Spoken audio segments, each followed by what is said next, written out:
ಅನುಪಾತ ಮತ್ತು ಸಮಾನುಪಾತ ಚಟುವಟಿಕೆಗೆ ಸ್ವಾಗತ. ದತ್ತಾಂಶಗಳನ್ನು ಸಂಗ್ರಹಿಸೋಣ.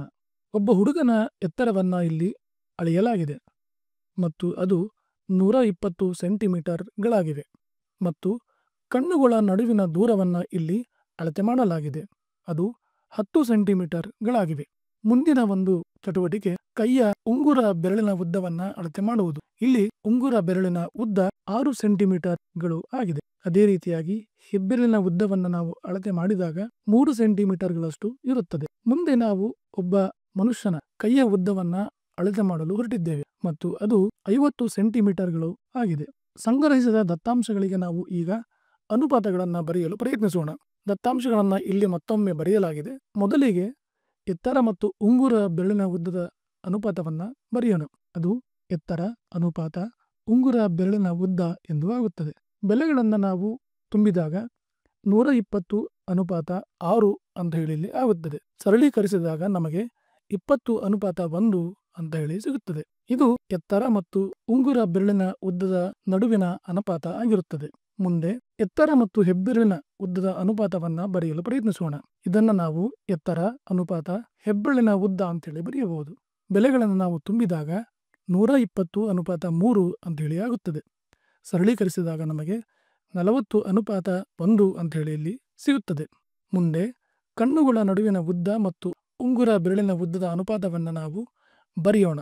ಇದನ್ನು ಕಣ್ಣುಗಳ ನಡುವಿನ ಉದ್ದ ಅನುಪಾತ ಉಂಗುರ ಬೆರಳಿನ ಉದ್ದ ಅಂಥೇಳಿ ಬರೆದುಕೊಳ್ಳಬಹುದು. ಬೆಲೆಗಳನ್ನು ನಾವು ತುಂಬಿದಾಗ 10 ಅನುಪಾತ 3 ಅಂಥೇಳಿ ಆಗುತ್ತದೆ.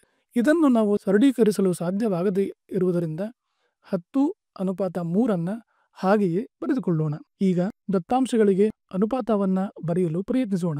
ಎತ್ತರವನ್ನು ಕೊಟ್ಟಿರುವ ಎಲ್ಲ ದತ್ತಾಂಶಗಳ ಜೊತೆಗೆ ಅನುಪಾತ ರೂಪದಲ್ಲಿ ಬರೆಯಲು ಪ್ರಯತ್ನಿಸೋಣ. ಎತ್ತರ ಮತ್ತು ಎತ್ತರಕ್ಕೆ ಅನುಪಾತವನ್ನು ಬರೆದಾಗ ಅದು 120 ಅನುಪಾತ 120 ಅಂಥೇಳಿ ಆಗುತ್ತದೆ. ಸರಳೀಕರಿಸಿದಾಗ 1:1 ಅಂಥೇಳಿ ನಾವು ಬರೆಯಬಹುದು.